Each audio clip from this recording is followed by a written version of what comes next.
So hello everyone, good morning. কেমন আছো সবাই? আই হোপ সবাই অনেক ভালো আছো। আজকে অনেক দিন পর কিন্তু ব্লগ শেয়ার করছি। দিনটা ছিল ভাইয়ের বার্থডে দিন। সকাল সকাল উঠতে না উঠতে আমরা একটা পার্সেল চলে আসলো। পার্সেলটা রিসিভ করতে গিয়ে দেখলাম রান্না বান্না কিন্তু অলরেডি চালু হয়ে গেছে। ভেবেছিলাম এই দিনটাতে অনেকটা আনন্দ করব, কিন্তু হঠাৎ করে আমার শরীরটা এতটাই খারাপ হয়ে যায় যে দুপুর পর্যন্ত তো বিছানা ছেড়ে উঠতেই পারছিলাম না। বাট তবুও দিনটা যে এতটা সুন্দরভাবে সেলিব্রেট আমরা করতে পারবো, সত্যি কথা বলতে একদমই ভাবতে পারিনি। আসলে কথায় আছে না যে ভালো মানুষের সঙ্গে থাকলে কিন্তু সবসময় সবকিছু ভালোই হয়। তো আজকে একজন ভালো মানুষের পাল্লায় পড়ে একটা খুব ভালো কাজ আমরা করতে পেরেছি।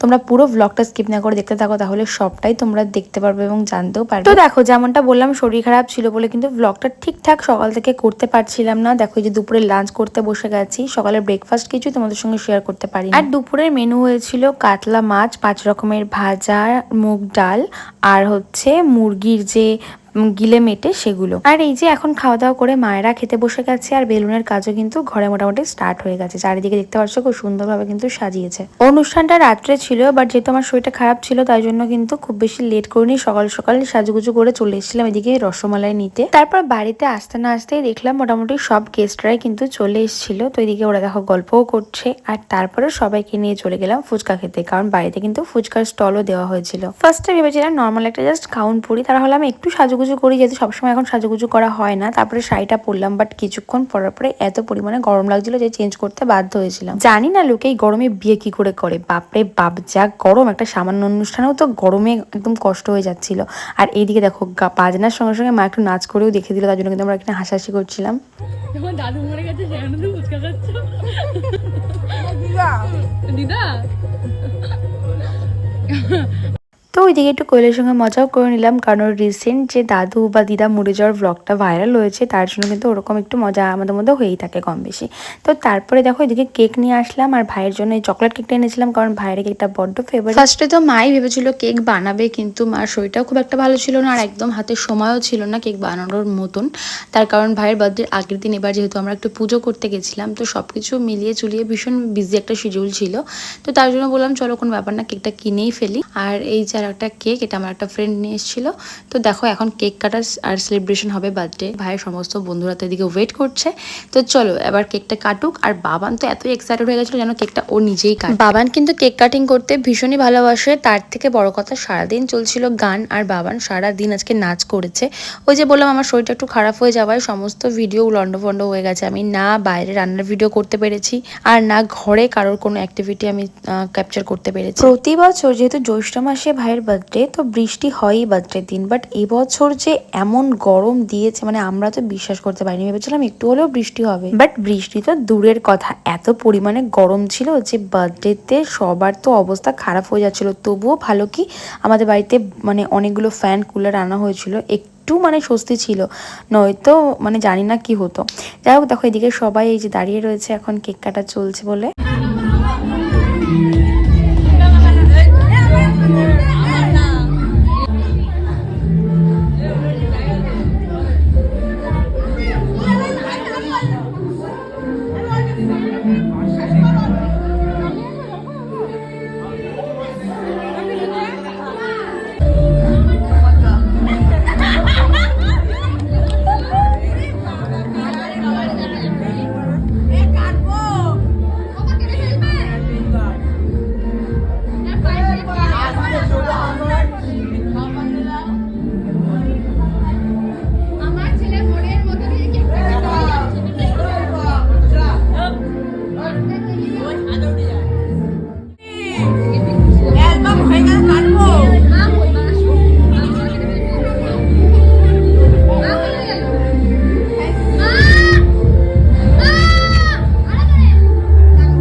কাটার পর্ব মিটিয়ে সবাই তো খাওয়া দাওয়া করতে বসে গেছে। আর এদিকে দেখো chana masala, kulcha, chicken, fried rice, চাটনি, পাঁপড়, রসমালাই সবকিছু কিন্তু মেনুতে ছিল।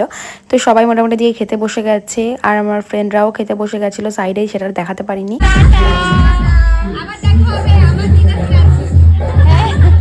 আমাদের নিমন্ত্রণ হয়নি, এবার নিমন্ত্রণ করবা, সবাই একসাথে যাবো শ্রাদ্ধ খেতে। এই বাড়িকে ফোন করবা তাহলে। তো এদিকে সবার মোটামুটি খাবার দাবার কমপ্লিট হওয়ার পরে তারপরে গেছিলাম আরও একটা ভালো কাজ করার জন্য।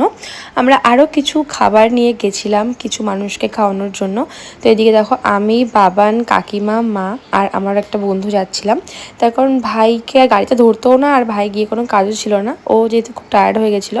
তো ওকে বললাম তুই বাড়িতে রেস্ট কর। তো আমরা এখন দেখো যাচ্ছি, আর সবাই দিকে গল্প করতে করতে যাচ্ছি। সবাই যেহেতু একটা ভালো কাজের উদ্দেশ্যে যাচ্ছি, সবার মনটা কিন্তু অনেকটাই ভালো ছিল। সত্যি বলতে আমার মা তো এই ধরনের কাজ করতে খুবই ভালোবাসে। তোমরা অনেকেই দেখেছো মায়ের বার্থডেতেও এই জিনিসটা করেছিলাম আমরা, তখন তো মা খুব খুশি হয়েছিল, বাট ভাবতে পারিনি ভাইয়ের বার্থডেতেও এটা করা পসিবল হবে। বাট আমার ফ্রেন্ডও মাকে বললো যখনই, তখন তো মা এক চান্সে রাজি হয়ে গেছে। তো দুজনের মানে একমত হওয়াতে এই উদ্যোগটা আমরা নিতে পেরেছি।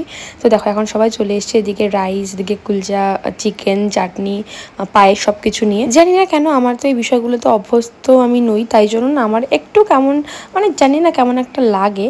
তো আমি মানে দিচ্ছিলাম না, মা আমাকে হাতে দিচ্ছিল, তো আমি আমার বন্ধুকে দিচ্ছিলাম, ওই সবাইকে গিয়ে গিয়ে সার্ভ করে আসছিল। আর বাবানও গিয়ে খুব খুশি হয়েছে, জানি না কেন, তোমরা দেখো চোখ মুখ দেখলে বুঝতে পারবে। ও কিন্তু সারা জায়গাটা দৌড়ে দৌড়ে ঘুরছিল, আর এই যে সবাইকে খেতে দিচ্ছিল না, ওর একটা মনে আলাদাই আনন্দ লাগছে। আমরা ভাবতে পারিনি এরকম টাইমে এসেও আমরা এতজনকে আমরা পাবো, যাদের একটু হলেও কিছুটা সময় তাদের সঙ্গে একটা আনন্দ শেয়ার করে নিতে পারবো।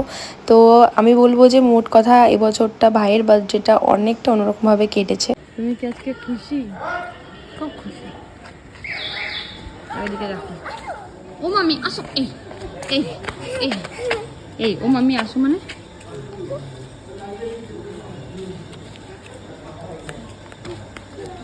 তো এখন বাজে হচ্ছে 1:30।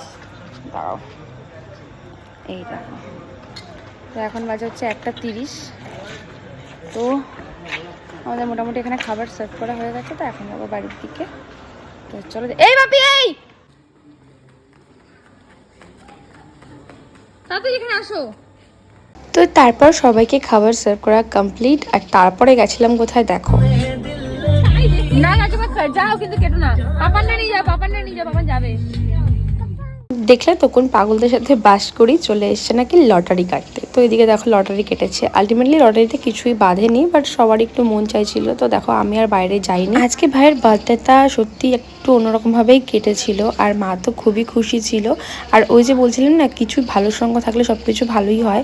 তো বন্ধু তো সবারই থাকে, বাট কিছু বন্ধু আছে যে সব কিছু ঠিক করার চেষ্টা করে, সবসময় ভালো রাখার চেষ্টা করে, আর কিছু বন্ধু আছে যারা ভালো রাখার নাম করে তার ক্ষতি করে চলে অনবরত। আজকাল বোঝা খুব মুশকিল যে কোন বন্ধু তোমার জন্য সঠিক আর কে সঠিক নয়। তবে আজকাল এটাও সত্যি যে চেহারার পিছনে কিন্তু মানুষের কত যে গোপন রহস্য লুকিয়ে থাকে, সেটা না মিশলে তার থেকে মানে বোঝা যায় না তাকে। যাই হোক, তারপর কিন্তু ওখান থেকে যে বেরিয়ে পড়লাম, আর তারপরে কিছু পরোটা না সরি কুলচা ছিল, যেগুলো কিছু রাস্তার যে কুকুররা ছিল তাদেরকে দিয়েছিলাম, কারণ ওদেরও তো খিদে পায়, তাই না? ওরাও তো অভুক্ত হয়ে সারা রাত পড়ে থাকে খাওয়ার জন্য। তো দেখো এদিকে ওয়েট করছে, আর মায়ের তো আজকে পুরোপুরি মন খুশি হয়ে গেছে, কারণ আজকে সবাইকে মা কম বেশি করে মানে এইভাবে ভালোবাসা দিতে পেরেছে। তো মা দেখো ওইদিকে খাবারটা মাখছে, আর বাবান তো মানে আনন্দ পেয়ে গেছে, দেখো ভীষণ খুশি ছিল বাবান। তো আজকে ভিডিওটা তোমাদের কেমন লাগলো অবশ্যই কমেন্ট করে জানিও। আর জানিও অনেকটাই দেরিতে ব্লগটা আপলোড করেছি, অ্যাকচুয়ালি জানি না কেন যতই বলি রেগুলার ব্লগ দেবো, বাট পসিবল হয়ে ওঠে না। খুব মজা লাগছে। আর এই যে যারা যারা এখন অবধি আমার পেজটা ফলো করনি, ঝটপট করে ফলো করে নাও এরকম সুন্দর সুন্দর ভিডিও দেখার জন্য। আর সবাই প্লিজ আমাদের হয়ে একটু প্রে করো, যেন সারা জীবন এইভাবে আমরা সবাইকে খুশি করে চলতে পারি, আর জীবনে অনেক ভালো কাজ করতে পারি, অনেক মানুষের পাশে দাঁড়াতে পারি। কারণ জীবনে অনেক ইচ্ছা রয়েছে, বিশেষ করে আমার মায়ের তো এরকম প্রচুর ইচ্ছা থাকে, যেগুলো আমার খুবই ইচ্ছা পূরণ করার। তো দেখা যাক ভগবান কি লিখেছে ভাগ্যে, সেটা আমি নিজেও জানি না। যাই হোক, এইভাবে তো পুরো দিনটা কাটালাম। ও দেখো এই সব কটাকে তাড়াচ্ছে একটা কুকুর, খাচ্ছে না তো ওরা। খাবে, ভয় আছে না, রাজা আছে না, ও রাজা, ওকে তিনটে একটাতে খাচ্ছে, দেখ, আর ও একা তিনটে পাতায় খাচ্ছে। আর ওরা তিনটে একটা পাতে খাচ্ছে। তো দেখো ডগগুলো বুঝিয়ে দিল জোর যার মুলুক তার। তো এটাই হয় আমাদের সমাজেও, সেম একই প্রবলেম মানুষদের ক্ষেত্রেও। যাই হোক, আমাদের সারাদিনের সমস্ত কাজ কমপ্লিট করে এই যে এখন আমরা যাচ্ছি বাড়ি। আর রাত্রেবেলা গাড়ি চড়ার মজাই কিন্তু একটা আলাদা। So thank you for watching and follow for more guys, love you guys, bye by.